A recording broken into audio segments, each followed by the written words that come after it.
ಇದು ನಮ್ಮ ಏರಿಯಾ. ಇಲ್ಲಿ ನಾವು ಹೇಗಿರ್ಬೇಕು ಏನ್ ಮಾಡ್ಬೇಕು ಅನ್ನೋದನ್ನ ನಮ್ಗೆ ಚೆನ್ನಾಗಿ ಗೊತ್ತು. ಅದಕ್ಕೆ ನೀವು ನಮ್ಮ ವಿಚಾರದಲ್ಲಿ ತಲೆ ಹಾಕ್ದೆ ತಪ್ಪಾಗಿದ್ರೆ ನಿಮಗೆ ತುಂಬಾ ಒಳ್ಳೆಯದು. ಏನು ದಿಮಾಗ್ ತೋರಿಸ್ತಾ ಇದ್ದೀರಾ? ಅದು ನನ್ನಂತ ಒಬ್ಬ ಪೊಲೀಸ್ ಅಧಿಕಾರಿ ಜೊತೆ. ಈಗಾಗಲೇ ಈ ಏರಿಯಾ ನಿಮ್ಮದಾಗಿರಬಹುದು, ಆದ್ರೆ ಇದು ನಿಮ್ಮ ಸತ್ತಲ್ಲ.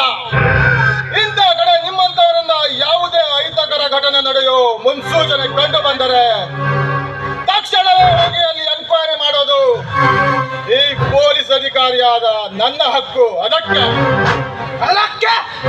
ಏನ್ರಿ ಅಲ್ಲ, ಈಗಾಗಲೇ ನೀವೇ ಬಂದು ವಿನಾಕಾರಣ ನಮ್ಮನ್ನ ಪ್ರಶ್ನೆ ಮಾಡ್ತಾ ಇದ್ದೀರಾ. ಇವತ್ತು ಯಾವ್ದಕ್ಕೋ ನಿಮ್ಮ ಟೈಮ್ ಸರಿ ಇಲ್ಲ ಅನ್ಸುತ್ತೆ ಇನ್ಸ್ಪೆಕ್ಟರ್. ನಿಮ್ಮ ಟೈಮ್ ಸರಿ ಇಲ್ಲ ಅನ್ಸುತ್ತೆ. ಏನೋ ಸರಿಯಾಗಿಲ್ಲ.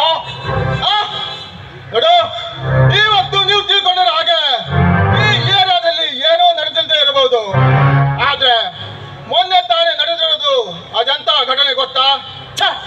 ಅದು ನಿಮ್ಮಂತ ಕಚಡ ಲೋಪರ್ ನನ್ನ ಮಕ್ಕಳ ಹತ್ರ ಹೇಳಿ ಏನೋ ಪ್ರಯೋಜನ. ಒಟ್ಟಲ್ಲಿ ಈ ತರದ ಕೆಲಸ ಮಾಡಿ ಆ ಮೂಲಕ ತಮ್ಮ ಖಜಾನೆಗಳನ್ನು ತುಂಬಿಸ್ಕೊಳ್ತಾ ಇದ್ದಾರಲ್ಲ, ಆ ಖದೀಮರು ನಾಚಿಕೆ ಆಗ್ಬೇಕು. ಇವ್ರ ಜನ್ಮಕ್ಕೆ ನಾಚಿಕೆ. ಇನ್ಸ್ಪೆಕ್ಟರ್, ಏನ್ ಮಾತಾಡ್ತಿದ್ರ ನೀವು? ಅದಾಗ್ಲೇ ನಿಮ್ ಗಮನಕ್ಕೆ ಬಂದಿರುವಂತೆ ನಮ್ಮ ಏರಿಯಾದಲ್ಲಿ ಅಜಾವತ್ತೋ ಯಾರಿಂದೋ ಏನೋ ನಡೆದು ಹೋಯ್ತಂತ ನೀವು ನಮ್ಮ ಮುಂದೆ ಬಂದು ಹಾವಾಡಿಗಿನಂತ ಪುಂಗಿ ಉತ್ತಾ ಇದ್ದಾರಲ್ಲ, ಅದಕ್ಕೂ ನಮ್ಗೂ ಏನ್ರಿ ಸಂಬಂಧ? ಏನ್ ಸಂಬಂಧ ಹೇಳಿ? ಸಂಬಂಧ ಇದೆ ಕಣ್ರು, ತುಂಬಾ ಇದೆ.